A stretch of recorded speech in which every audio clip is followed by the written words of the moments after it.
You're listening to A Book with Legs, a podcast presented by Smead Capital Management. At Smead Capital Management, we advise investors who fear stock market failure. You can learn more at smeadcap.com or by calling your financial advisor. Welcome to A Book with Legs podcast. I'm Cole Smead, CEO and Portfolio Manager here at Smead Capital Management. At our firm, we are readers, and we believe in the power of books to help shape informed investors. In this podcast, we speak to great authors about their writing. The late, great Charlie Munger prescribed using multiple mental models in analysis. We analyze their work through the lens of business, markets, and people.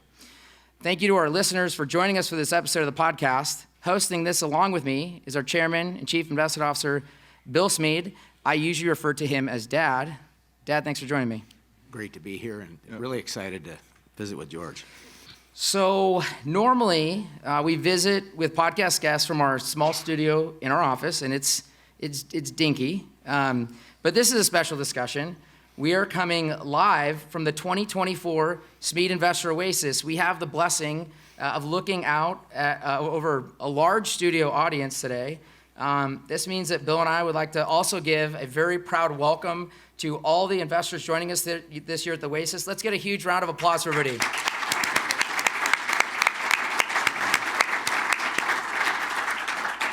All right, this will be quite a fun. We're going to talk, as we always do with today's guests, about the order of the world and the philosophy of how we all subdue the earth and have dominion, I would say. George Gilder is joining us to talk about his latest book, Life After Capitalism.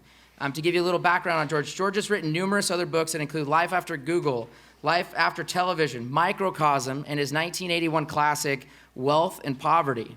George has followers all across the technology world, including Peter Thiel, Eric Schmidt, Ray Kurzweil.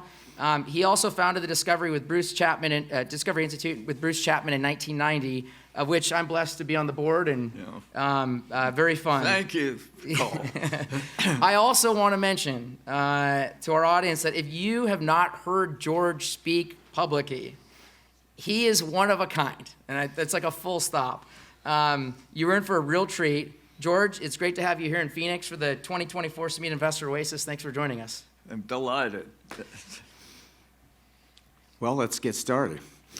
First of all, what caused you and motivated you to write the book Life After Google, and what moved you to write Life After Capitalism? Well, Life After Google expresses my vision that this world of gigantic, increasingly centralized data centers that with refrigeration towers that dominate their architecture, and models of AI that entail 175 billion parameters for just ChatGPT. All this is a climactic phase of the Silicon era, and that we're moving into a new era where intelligence will continue, as it always is, to be distributed as widely as human minds are distributed.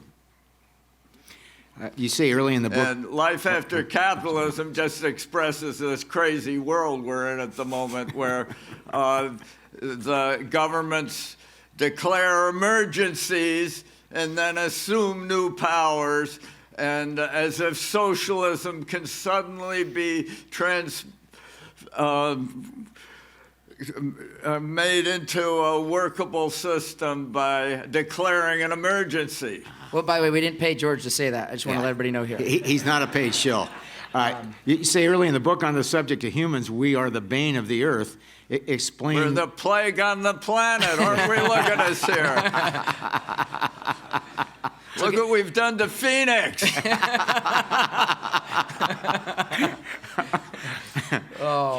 It'll be like this for 45 minutes. We're going to have quite a bit of fun, everybody. You say that the computer chip business has nothing to do with the material that compose it or the money that we use to make it. Quote, it has everything to do with knowledge, end quote. Explain this to the audience. Well, I'm introducing the information theory of economics. I don't think economics is chiefly an incentive system that arrives at its goals through mobilizing greed. I believe economics is essentially an information system.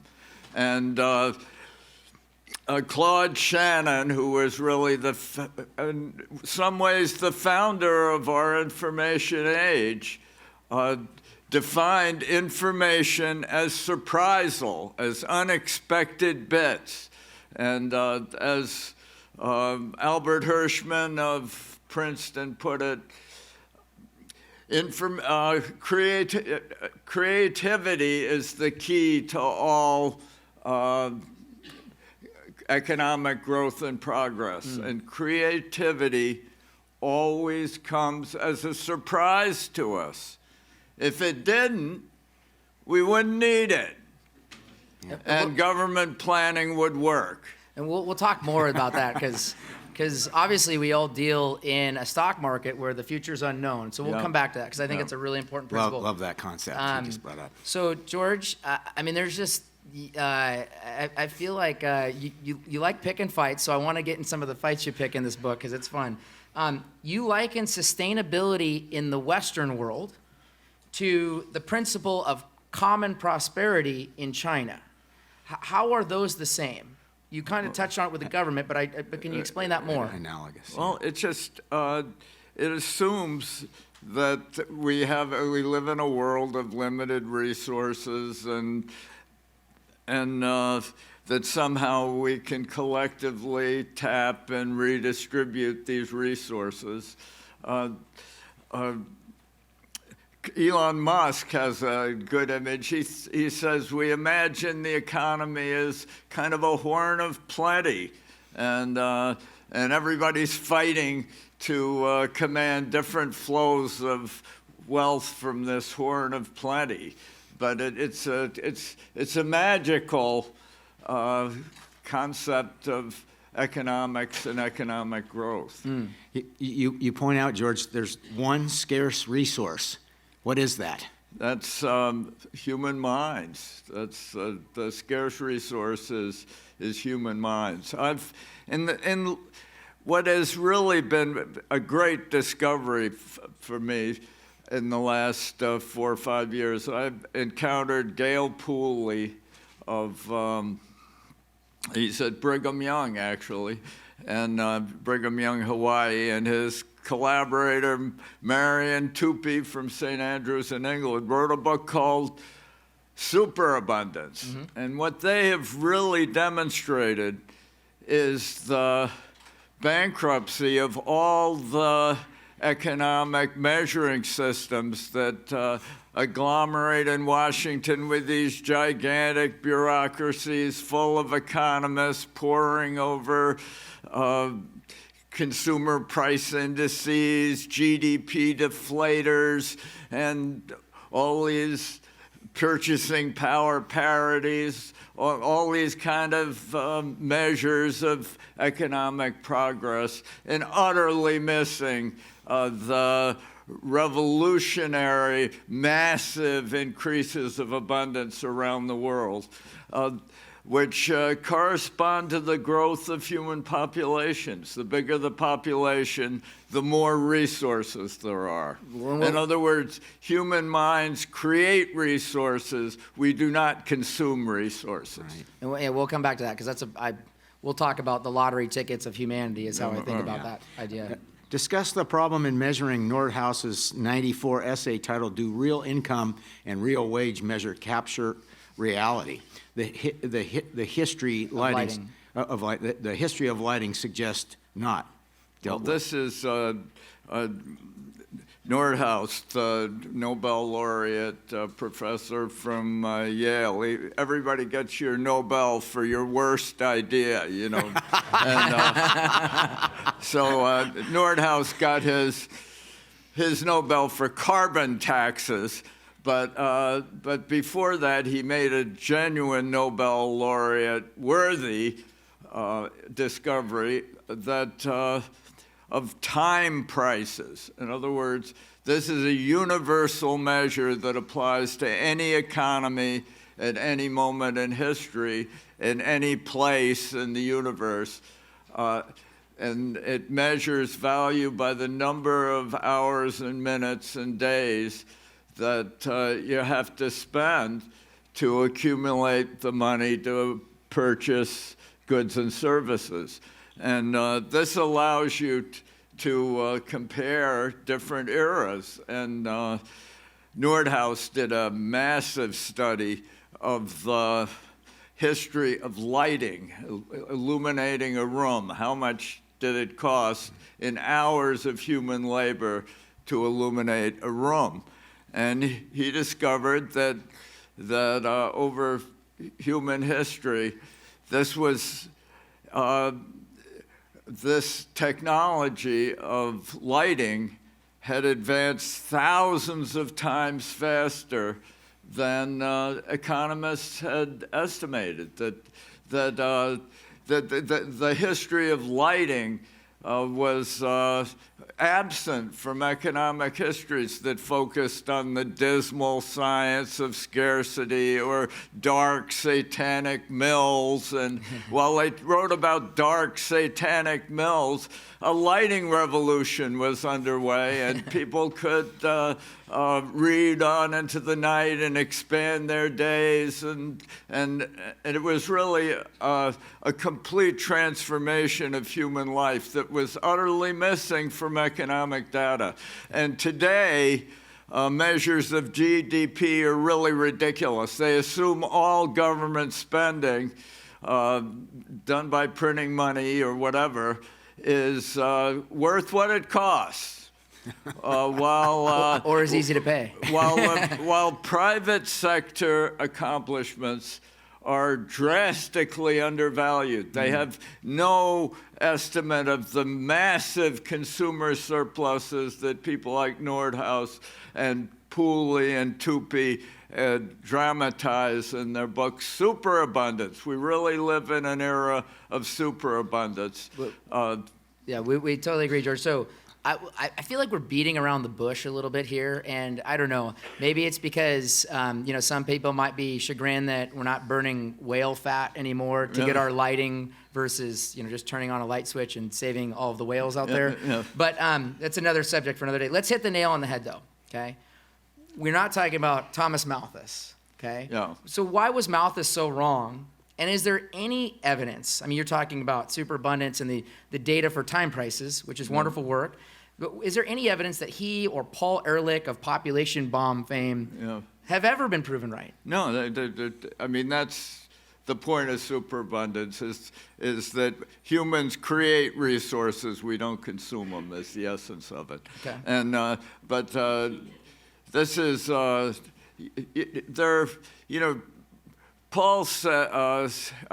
Carl Sagan used to like to give people a sense of the size of the universe, Sure. and how human beings were mere specks in this vastness that surrounds us. And he'd say that there are more stars in our universe than there are grains of sand in all the world's beaches.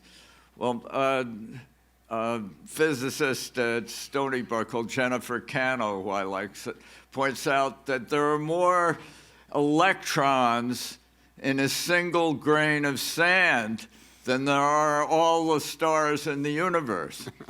And these electrons create a new quantum universe that has been opened through the nanocosm, which I'm writing about, to create all sorts of new opportunities.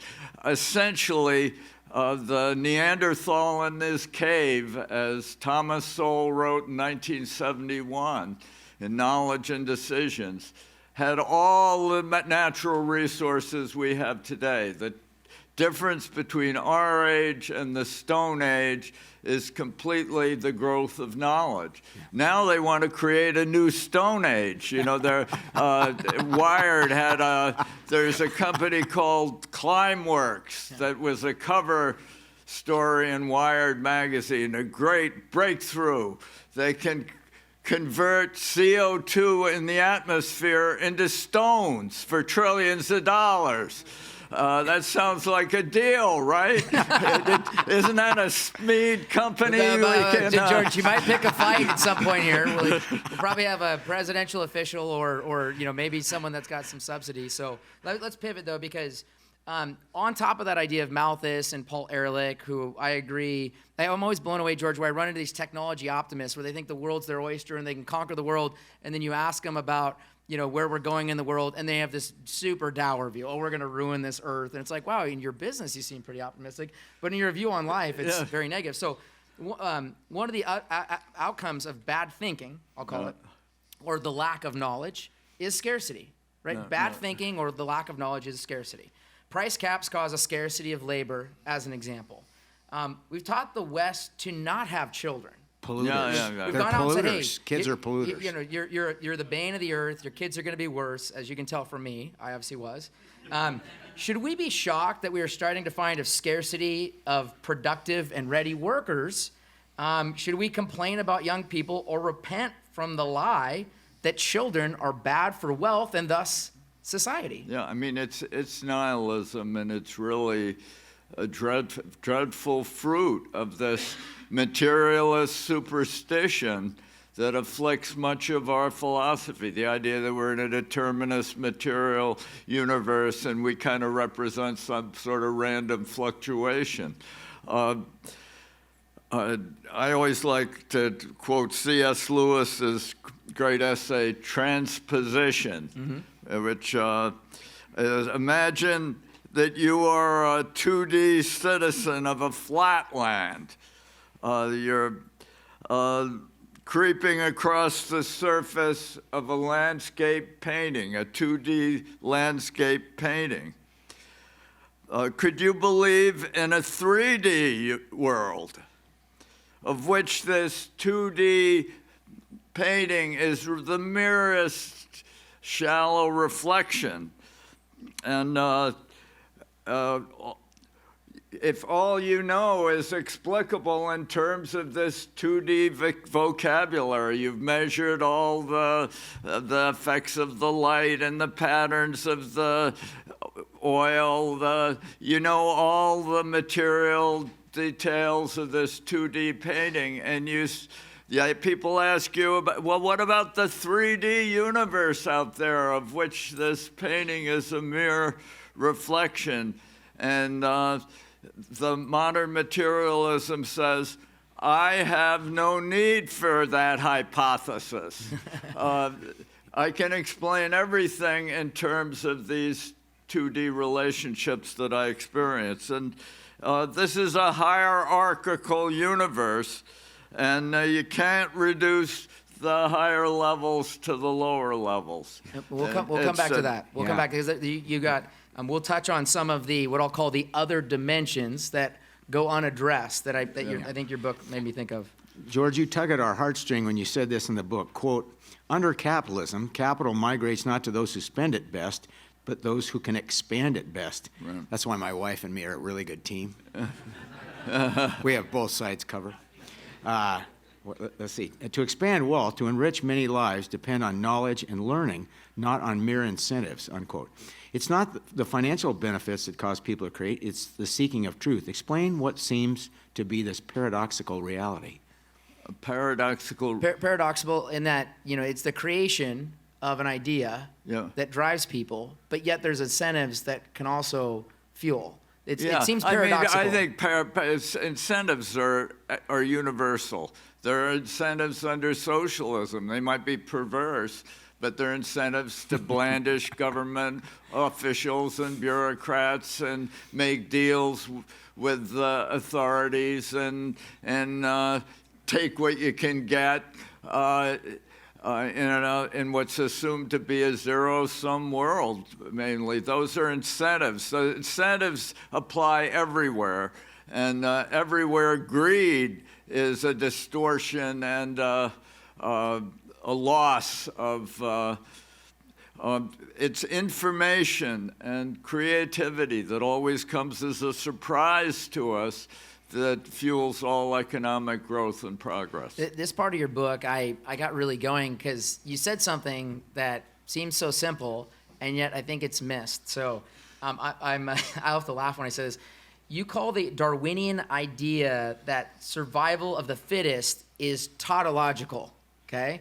And when you said it, I was like, well, the other term I thought of was like, well, that's prima facie, right? Right? Survival of the fittest is just true on its face. Yeah. Can you explain what you meant by this? Because we assume it's like some eternal truth, and it's a truth that's just self-fulfilling. There's no truth about it. Yeah, I mean, what survives is fittest, and what is fittest survives. It's a self-referential circle that doesn't advance the argument very far.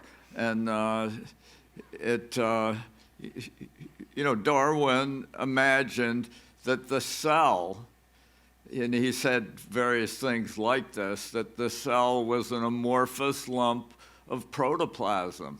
That was what he assumed the cell in a human body was. What we discover today is each cell in a human body is a massively complex and almost ineffably intricate device that containing all this information systems of DNA and programming systems of RNA and the whole, and an energy system with ATP and adenine triphosphate, phosphate, all these incredibly complex operations that both Newton and Darwin. Newton thought that the atom was just undifferentiated lump, and Darwin thought the cell was an undifferentiated lump. Instead, we have this fabulous universe in a single grain of sand. Yeah. I mean, this is intelligent design. I think is the whole world what you is just described. Fabulously more complex and fabulously more resourceful than these materialist models imagine. When what you advocate to the book is, I love your C.S. Lewis quote, because what you're advocating is a 3D model in a 2D view to most people. In other words, you're saying, hey, there's a third dimension. Okay, so there are infinite dimensions. I agree, but let's touch it, because you get to another. We always talk about this. What is physically and economically true is also spiritually true, I would argue. Okay, and that's part of what C.S. Lewis is getting at, that third dimension or fourth dimension. You wrote in your book, the Gospel of John says that in the beginning was the Word. Okay, you were a secular intellectual earlier in your life, as you commented in the book. This idea of in the beginning was the Word, isn't this the same as the entrepreneur? In the beginning was the Word, or what I'll call their idea. Their unscripted, unknown idea. Yeah, the idea. Yeah, the Word is manifested in all sorts of different words in our vocabulary of ideation. We got qubits now, we got bits and bytes, we got logos, we got logic, but it's all different manifestations of the word. And the substrate doesn't matter. You can inscribe words in sand and gallium arsenide and graphene. Let me tell you about graphene. This is a running theme. But the material substrate does not determine the content. Conduit does not determine content. The content comes first. In the beginning was the Word, and that represents great wisdom that is a practical agenda for investors. And the understanding that now all information is ultimately surprise. And the surprises of human creativity in the image of their creator is the fundamental expression of our predicament. George is kidding, by the way. We know what stocks are going to go up. It's a joke. Yeah. Mind can generate and lend meaning to words, but words in themselves cannot generate mind or intelligence. What does this say for generative AI? Ka-ching, ka-ching, ka-ching. That's a little Matthew McConaughey right I'll get there. to that later. You know, I've been writing about AI for 50 years now. It's not new. It's not brand new. Well, I mean, all the AI claims and expectations were expounded by McCarthy in the great Stanford conference in 1956, I believe, and they thought it would take a couple years to, or maybe even all the scientists went back home from that conference with the mandate to fulfill this embodiment of the human mind and a machine during the course of the summer. And it's not that the AI systems that are currently being introduced are a new computer platform, and they're very impressive and exciting. They're probably less dramatic than PC revolution, but maybe, you know, in the course of time, they're going to outstrip the PC revolution to the extent that they really do distribute computer power more widely as an instrument of human creativity. But this idea that it is somehow apocalyptic or a threat or it's just delusional, and it's a delusion, however, that has a propagandistic purpose, which is to induce regulation. Sam Altman is the great leader of OpenAI, which Microsoft bought, and it did Chat GPT 3 and 4 and 4 Turbo and all this, and it's exciting. But he says we need to have government regulation and guidance. This is an entrepreneur who has lost his way, and you know, if you think it's just really a bizarre manifestation of the materialist superstition that they think they can end the world with a computer. It's just it's stupid, and a lot of people, in Silicon Valley now is seeking government regulation. That tells me that it's the end of the line for Silicon Valley. Bring in graphene and this great new material that's utterly transformative, that's 1,000 times more conductive than copper. Silicon Valley is approaching a heat crisis, and all these gigantic data centers with their refrigerator towers. They're really giant refrigerators is what they are. And graphene is the most heat transmissive material ever discovered by far. It's the strongest material. It's the thinnest material. It's just, I've got a new book coming on graphene, but Life After Capitalism has a chapter on graphene. Wait with Jim Tour and who's done some wonderful work. You get into another spiritual truth, if you haven't picked up on all the spiritual truth that he's already thrown at you. How is confession learning? How is what? Confession learning. How, when you confess, right. as a person learning, what does that give you? Well, it just means crucial to learning is falsifiability. I mean, if anything that's guaranteed suppresses learning and information and surprise and the expansion of knowledge and economic growth, guarantees. So you got to be open to failure. You got to be open to refutation. You got to be open to falsification. And that's critical to the learning process and all economic growth. That's why government guarantees destroy companies and destroy growth. If you got a company with a government guarantee, it's probably going to fail. So you use this wonderful analogy in your book I find it very interesting that, the wealth is bad, but you did use one of the most expensive cars in the world to explain this analogy, which I found intriguing. You explain the analogy of the Bugatti Veyron, okay?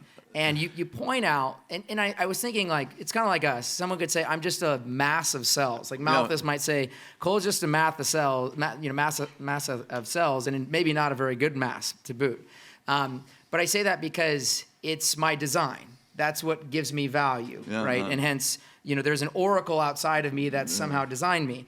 In the case of the Bugatti, you mentioned if you took that Bugatti and you ran it into a wall, it would go from like a $2.6 million car to something worth far less. Yep. It's not the components that comprise it, it's what has been designed. Yeah, the value of the Bugatti is entirely in the design. You crash it against, and all the material atoms and molecules remain, but they completely lose their value. The value wasn't in the material, it was in the knowledge embodied in the Bugatti. Yeah. George, you wrote, quote, paradoxically, just as all human experience teaches us that there is a path, it teaches us the next step is always unknown. It is always concealed by the opaque curtain of time. The next step is always an experiment to be validated or falsified, unquote. As you say, knowledge is surprise because the future is unknown. Why then do thinkers and investors treat a shared belief in a known future as knowledge? By the way, at the heart and soul of almost everything we do here. Well, the essence of it is it takes surprise is measured by Shannon as entropy, as information entropy, as unexpected bits, surprisal. But in order to transmit surprising ideas, you need a low entropy carrier. That is, you need predictable structure of laws and expectations and beliefs and moral codes and family values, and all these things provide a low entropy carrier for high entropy creations. And you need both. You need the low entropy carrier, the predictable channel, and you need to accommodate the surprises of human creativity. But if you begin manipulating the carrier, government intervening everywhere and changing everything and imposing woke nonsense and just generally undermining the predictable carrier, you can thwart the unexpected boons of creativity. They've become swamped by noise in a information system. Well, in other words, not everyone can be high entropy either necessarily, because there's got to be a low entropy system that it goes through. Yeah. You wrote that, quote, Chinese-backed venture funds have failed to spur a mainland microchip industry strong enough to compete with Taiwan's global mastery, unquote. Yeah, you call their way of doing this, quote, this randomness operating on large numbers, unquote, and shows why they're captive to the materialist superstition. Couldn't this same criticism scald the passive investor in the U.S.? In other words, it's the law of large numbers. You just go passively do whatever you want, but it's not working for the Chinese in venture capital. How can that work for everybody? Is that surprise? Yeah. Well, I mean, there's an illusion that the surprises of human creativity can be simulated by a random number generator. I mean, this is in AI systems gain their ability to simulate human intelligence through injecting levels of randomness into the system. And, they have a temperature. One is complete reliable reproduction of the most probable outcomes from the AI system. And zero, I might have this opposite, but zero may be the most random outcomes. And it turns out the people prefer outcomes that include a certain amount of randomness, which means that the outcomes are error-prone. And this is a fundamental contradiction in the AI scheme. It assumes that randomness is the same as human creativity. But you can't simulate human creativity by a random number generator. So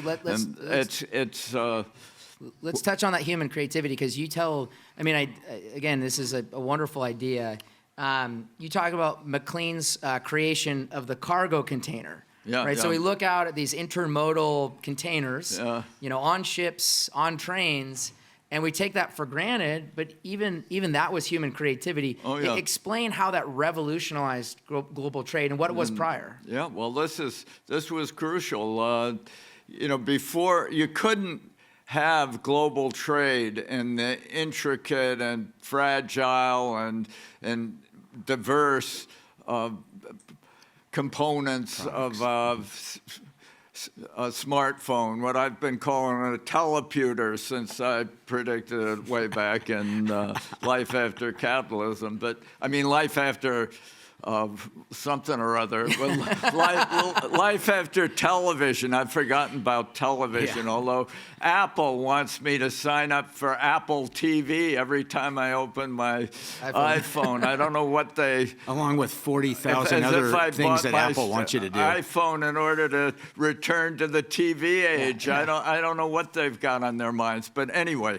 what was the question? Cargo container. Oh, yeah, the cargo container is a low entropy carrier for the world economy. Everything can be put into uniform.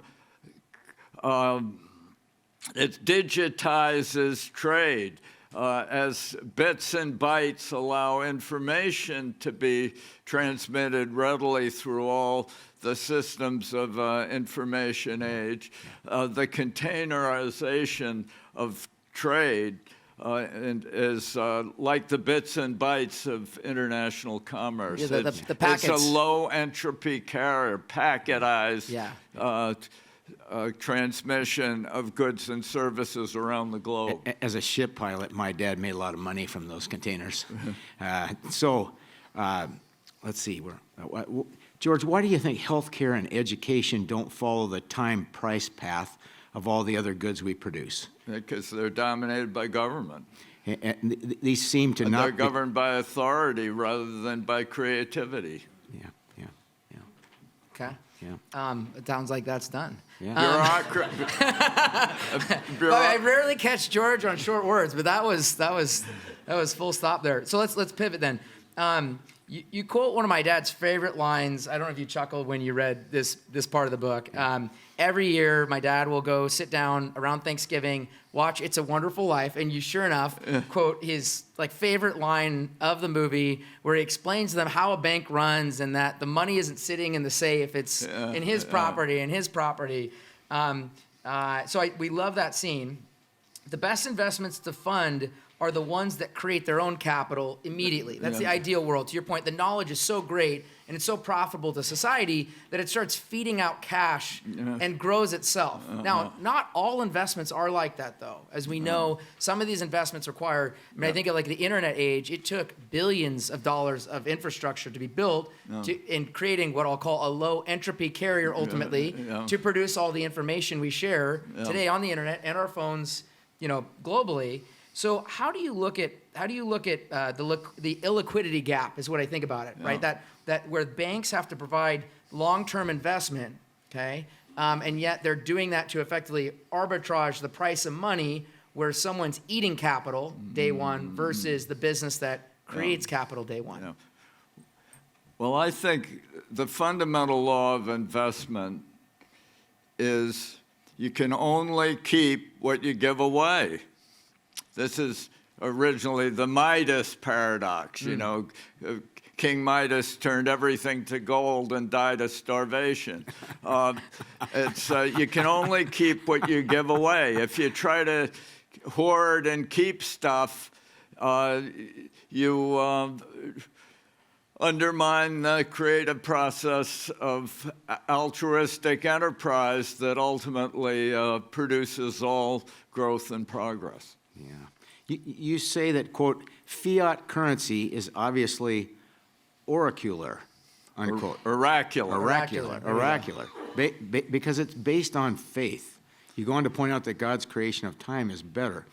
We find it funny to believe that inflation is bagged with the government is loaded with low entropy investment opportunities and massive debts to begin with. We believe there's only way out, like all governments for the last 100 years, is to inflate. Would you agree? I think the key point is to understand what money is. Money is what remains scarce when everything else grows abundant. We live in a world of superabundance. And money is ultimately time. It's tokenized time.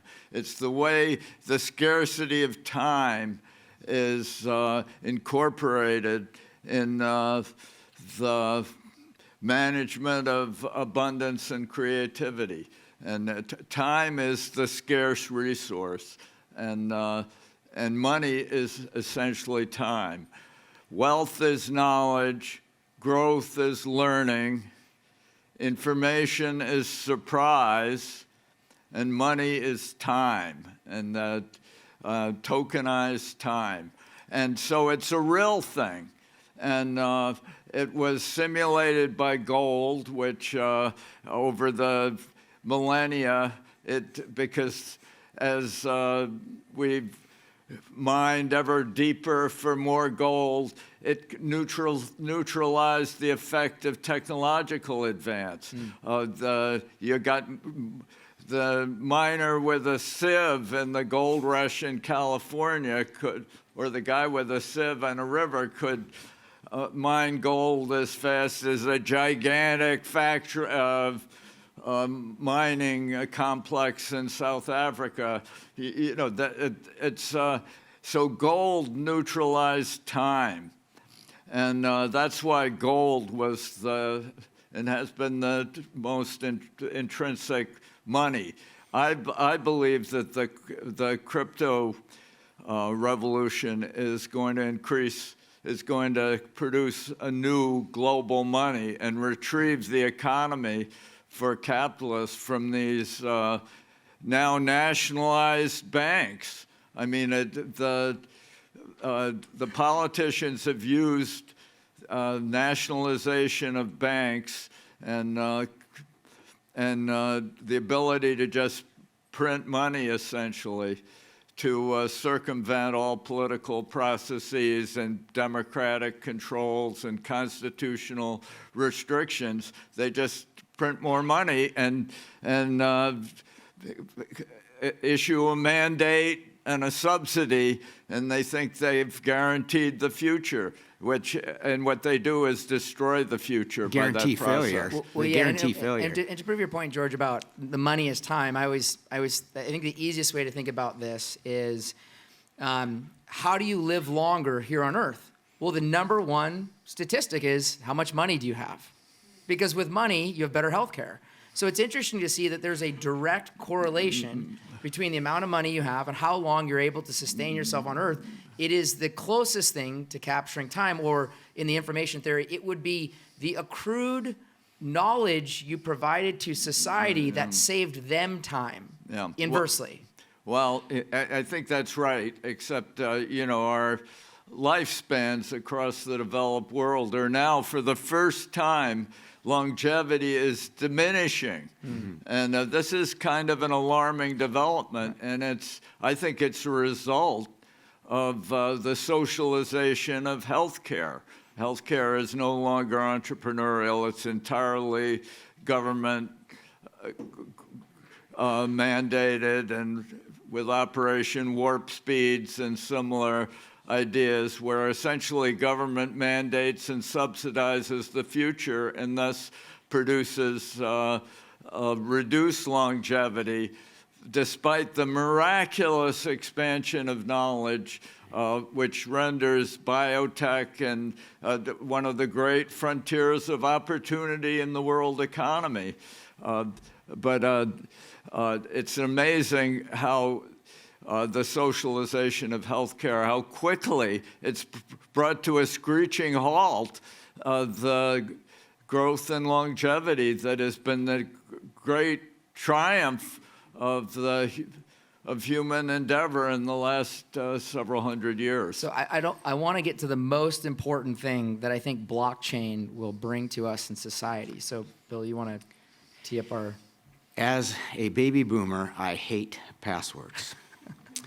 Do you really believe the blockchain's tokenization process will get me away forever having to remember any of my passwords in Web 3.0? Well, yeah, I mean, the password is really something to stick on you, the user of the technology, the responsibility for security that the producer of the technology actually should incur, but is allowed to avoid under monopoly rules. FTC keeps in business these security scams like Norton and all these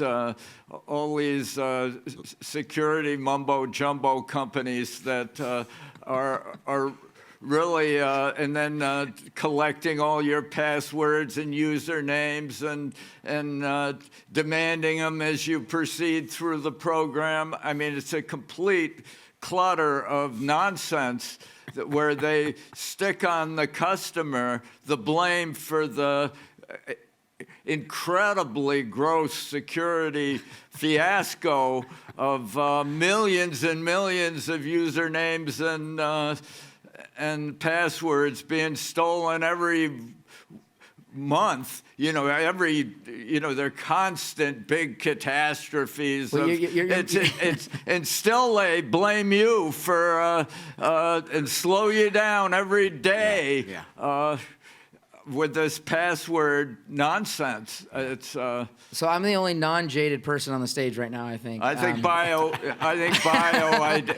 ID and is reasonable. So you can prove that you're you. That's reasonable. Fingerprint. But to make you memorize hundreds of passwords, it's. So George, there's a lot we didn't get to, admittedly. We didn't...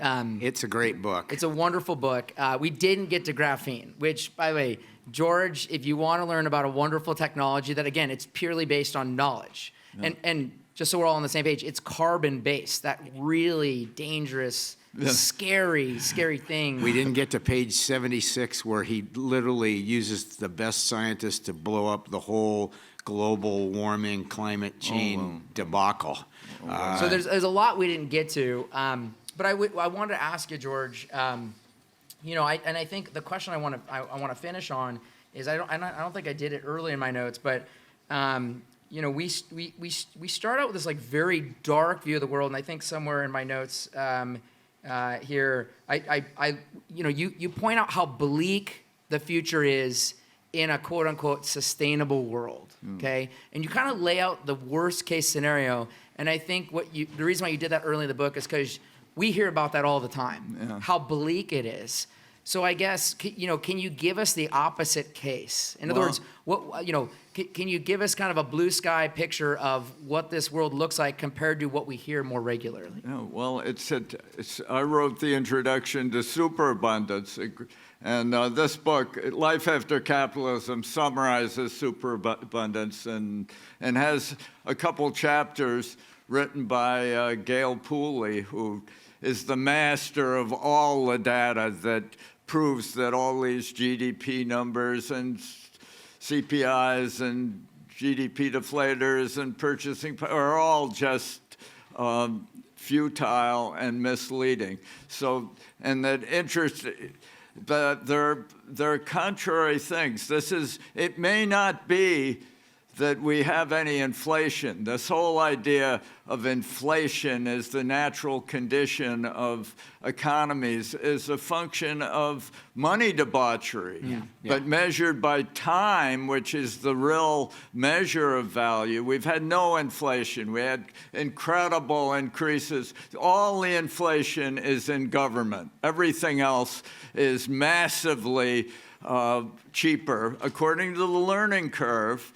I just came from Georgia Tech. I've spent two days with Walt DeHeer, who really deserved the Nobel Prize for discovering graphene.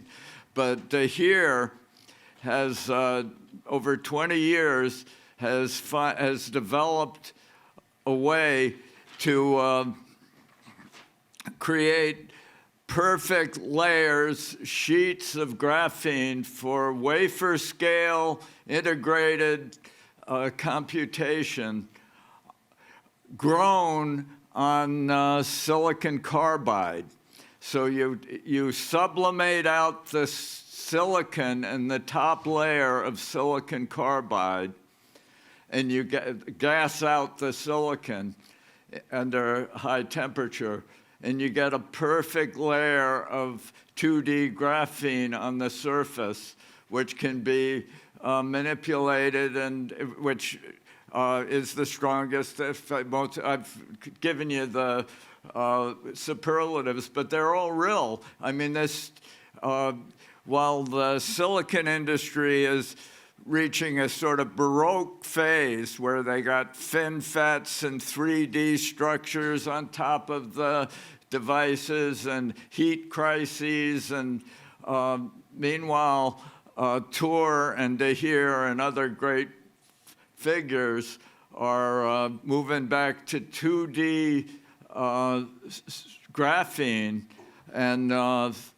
and they're going to transform electronics. Wafer scale integration of electronics on silicon carbide is a real practical agenda. And I think the silicon carbide companies better get on the stick, or they're going to,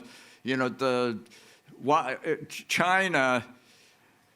One of the problems with DeHeer at Georgia Tech, you can say it's a problem, but it's probably a solution, to tell the truth. I mean, the idea that we can gain anything by war with China is one of the most idiotic ideas I know. And but politically popular nowadays. DeHeer students, half of them are Chinese. His leading student has got a big company now emerging to do graphene on silicon carbide in Tianjin, China.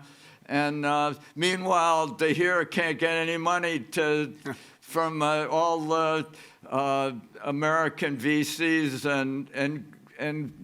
and even companies like Intel are all preoccupied with the CHIP Act, which is a kind of waste money on the mature and obsolete phase of the silicon industry. While Huawei's got a graphene transistor patent. I mean, this whole and a much bigger I mean, somehow China is more capitalist now than we are. It's this sounds like a preposterous idea, but really we're going over to China to tell them to adopt emergency socialism. That's what Newcomb, or whatever the name of the goofball governor of... I promised some California He bashing. went and told Xi that he wasn't communist enough, that he's got to really take over the economy and suppress his energy production. So George, you probably offended maybe 30, 40% of the people in the room, because that billions of government waste will go directly into our housing prices here. So we feel very blessed with this. George, let's see. Well, Chandler, I mean, I'm for Intel, but I think Intel's got to do graphene and got to do the new generations of electronics, rather than create a Baroque cathedral of the old era for the government. So I'm going to throw a shameless plug in here. Like I mentioned earlier, I'm on the board of Discovery Institute, which George helped found. If you've enjoyed yourself, you can do this for like 2 or 3 days every year in November. George, he created COSM, so I want to throw that out to the audience. I know some people here have been to that before. Outside of COSM, George, where else can people follow you going forward? In other words, if they look and say, gosh, George is a little screwy, but I love that. Well, I mean, it's if you can fight through the somewhat embarrassing marketing, the future is surprising.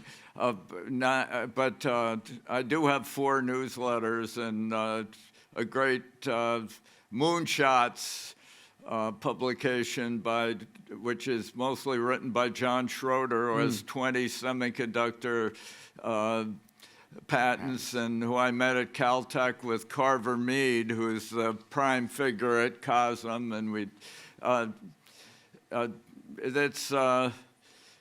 I'm out there.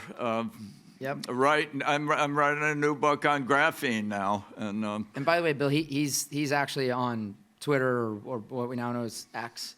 So George is, I mean, he's killing it. I'm not on Twitter much. Not much. I've noticed that. Yeah, I'm not. You're known. George, thank you for your time. For our audience today and the listeners of this podcast, we believe George's book, Life After Capitalism, describes true knowledge like Christ did. In the beginning was the Word, and that Word can't be created or solved by government, but by an oracle from the outside of the system. Our audience today at the Smead Investor Oasis has received a copy of George's book, Life After Capitalism. Should be on your seat. Our listeners should go to their favorite bookstore or website, buy a copy today of George's book. If you enjoyed this podcast, go to Apple, Spotify, YouTube, or wherever you listen to A Book with Legs. Give us a review. Tell others about the books and great authors like George Gilder that we have the opportunity to understand and study the world with and through. For our tribe, which we can look out to you today, if you have a great book that you'd like to recommend, email podcast@smeadcap.com. That's podcast@smeadcap.com. You can also send your suggestions to us on X. Our handle is @SmeadCap. Thank you for joining us for A Book with Legs podcast. We look forward to the next episode. Thank you, everybody. Thank you. Hey, it was very fun. Thank you. Thank you for listening to A Book with Legs, a podcast brought to you by Smead Capital Management. The material provided in this podcast is for informational use only and should not be construed as investment advice.